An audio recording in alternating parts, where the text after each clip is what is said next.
So your first house is all about your body, yourself, your outer appearance, how you appear to others, how you are perceived by others, and what you're projecting outward as well.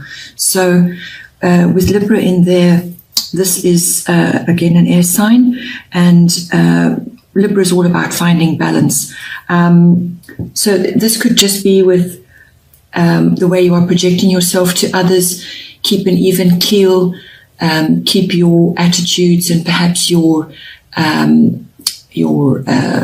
outer projections on a balanced way, so that that whatever you're saying and whatever you are imparting to others is going to be well received.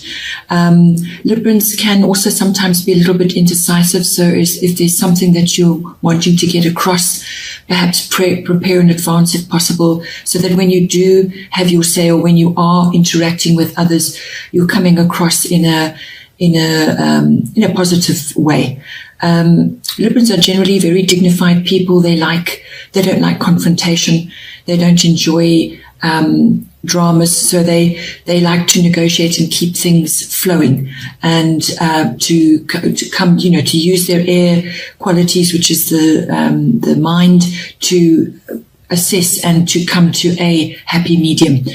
So also from the body point of view, it could be that if you are looking to start a new outward regime, whether it's working on your body, perhaps it's exercise, or perhaps just improving the way you look, go for a classic look, and just don't go to extremes in any way. Just keep an even keel through this period. When it comes to the second house, we have the North Node, which is appearing in there. The North Node is always to do with life purpose. And it's if you're into following, your past lives, or thinking about what you've brought in from past lives, the North Node is all about moving on from that and moving into your life purpose for this particular incarnation. So you use the South Node to give you your foundation, to see what it is that you are bringing in with you. So if it could be hidden talents, it could be some kind of ability that is now starting to surface. It could also just be putting to bed past issues which have dogged you, and now you need to move forward into a clearer path and feel more at home in that particular house. Now the second house is all to do with income, your money that you've got coming in. It's to do with values. It's also to do with property, your environment, and your stability. It's also to do with what you love, what you desire and what you would like to own.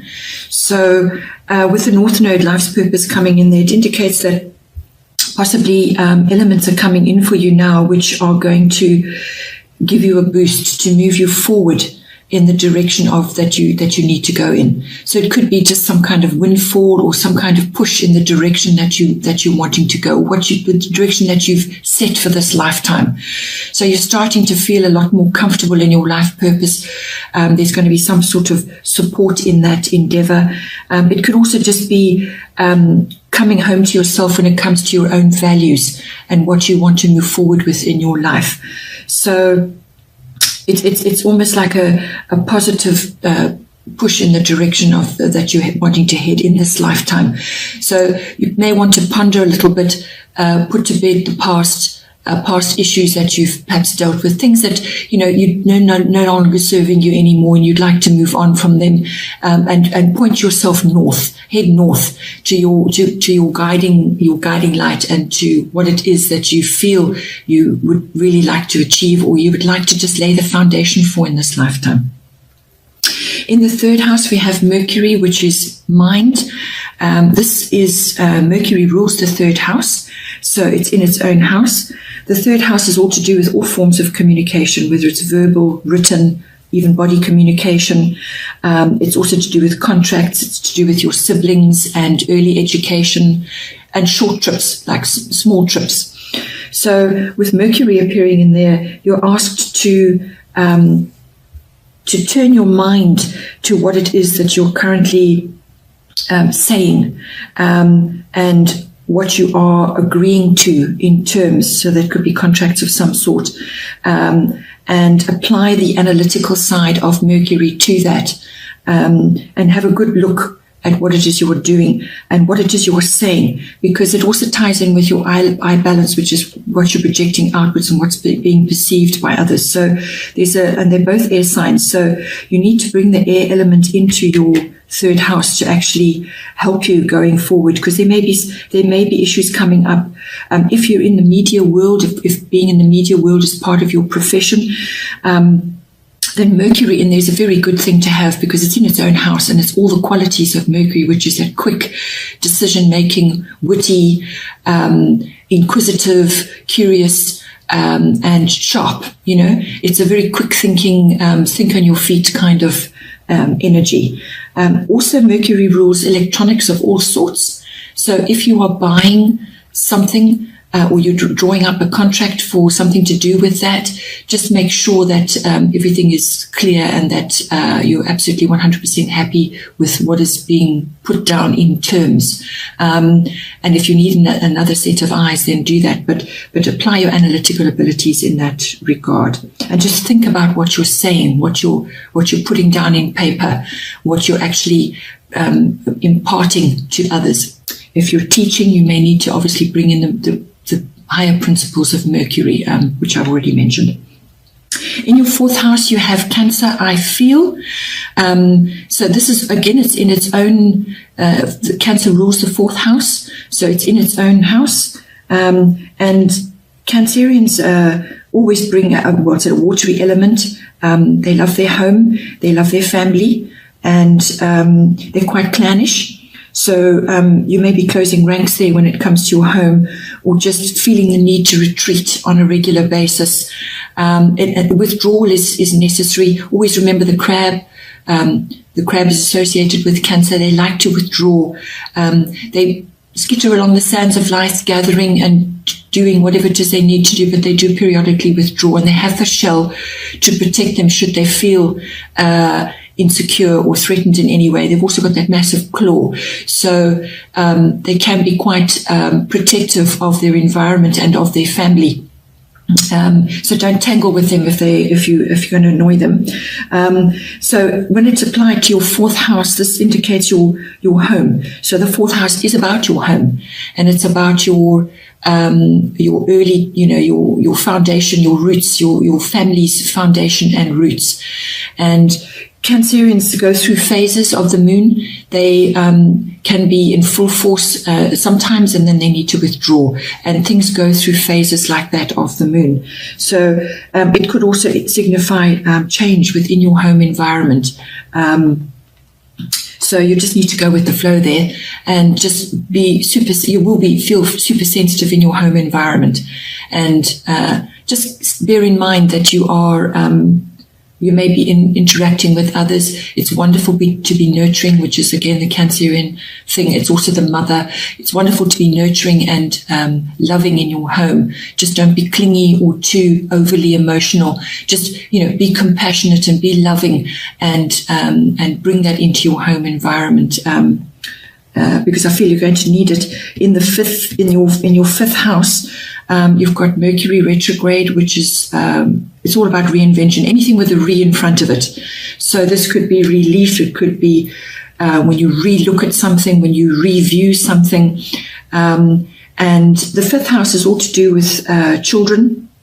And Cancer is associated with that because it's also involved with children. It rules. It has associations there. So your fifth house, children. It's your creativity, and it's your love affairs, romance, having fun, recreation of all kinds, whether it's sporting or whatever, and just having fun in general. But it can be a good indication of your creativity in this lifetime. And your Mercury retrograde reinvention means you need to relook at this again. There's something that's coming up in your fifth house, which is requiring some contemplation to figure out what is working, what is not working, what perhaps need to be tweaked. If it's to do with your children, one or more of your children may be going through a phase of reinvention where they are changing how they are moving forward in the world. So you're going to be having that in your fifth house. If it's a creative project, you're going to be perhaps may have to redo something, but whatever it is that you're going to be redoing, it's giving you an opportunity to look at it again and to move forward with the revised version. And if it's your child that's having a reinvention, to support them through that.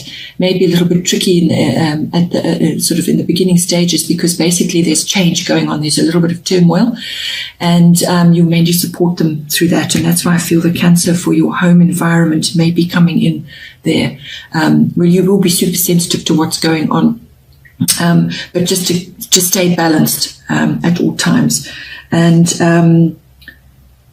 and if it's a romance that you're undergoing, you may have somebody coming in that you've known before, or it's a second time around, or however, but it's somebody that's coming in again, or somebody that you are entering into a love affair with, or having a romantic liaison with, that you may have been with before, whether this is this lifetime or before, but basically I feel it could be just from this lifetime somebody's coming back in, or it could just be you seeing others again that you have known before.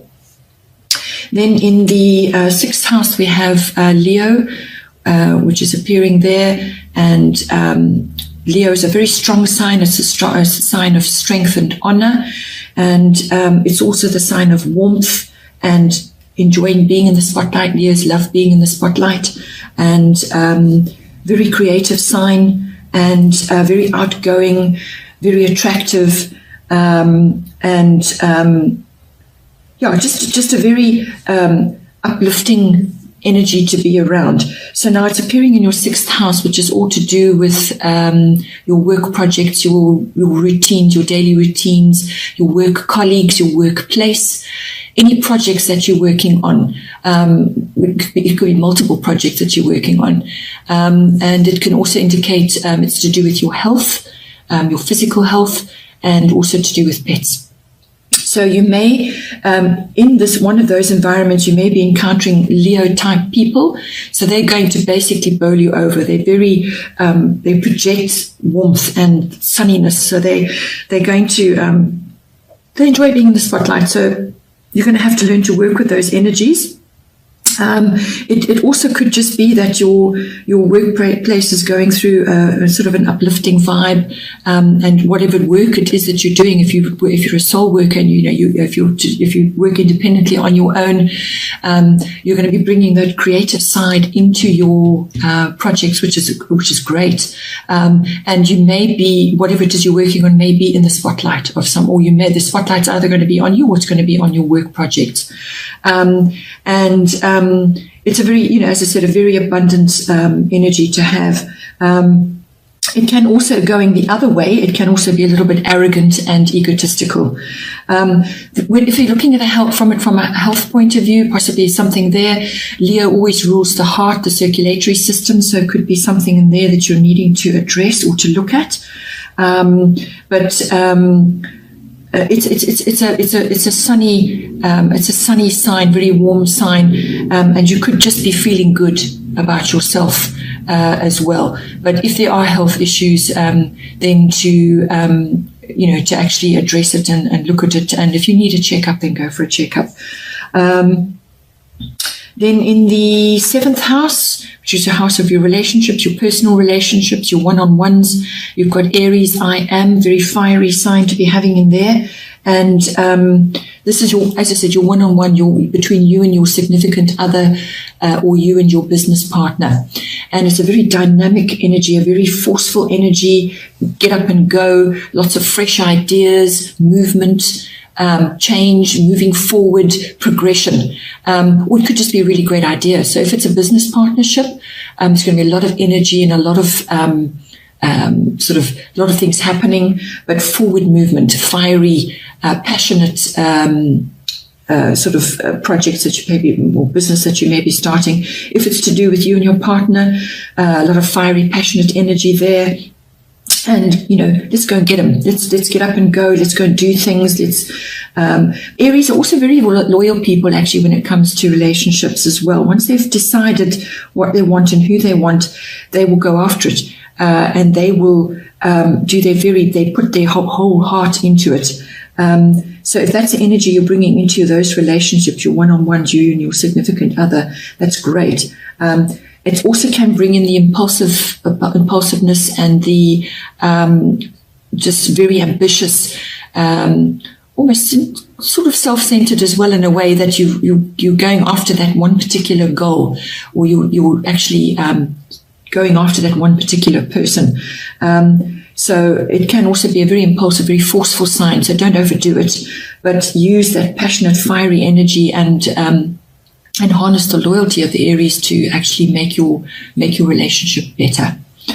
Then in the 8th house, which is the house of sexual relations, sex, death, and rebirth. So more than likely that's symbolic death and rebirth. And you've got Jupiter and you've got abundance appearing there. Jupiter is the planet of abundance. It's a very positive thing to have in your 8th house.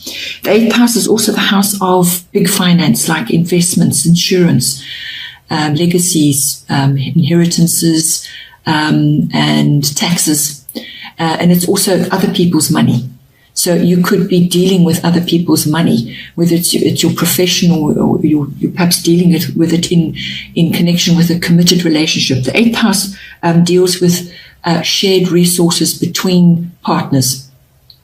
So Jupiter coming in there is a very abundant, very opportunistic energy, joy, good luck, happiness, abundance. It's all those wonderful things, windfalls, just lots and lots of more and more of whatever it is that is joyful. And if it's money, well, that's money. If it's abundance, it's abundance, because abundance can come in all kinds of forms, not necessarily just money. So the resources between you and your significant other, or in your business environment, can expect to have a boost of some sort. Also, Jupiter because it's the biggest planet, it can also be a bit overbearing and a bit egotistical and exaggeration, going over the top. So just be aware that if it's to do with money, big money, just make sure that if you're making a splash or you're getting a windfall and now you need to make a massive outlay on something, just think about it.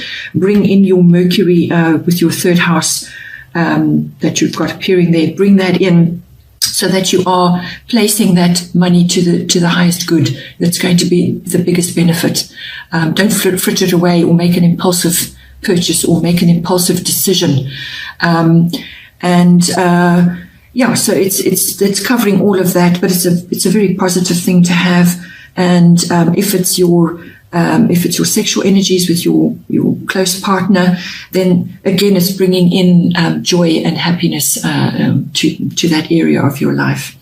If it's to do with symbolic death and the rebirth of something, it's a very positive thing, because what it means is that whatever was there before has died away, and something new is coming out of that. And to have Jupiter in that regard to whatever it might be in your life is a very positive thing.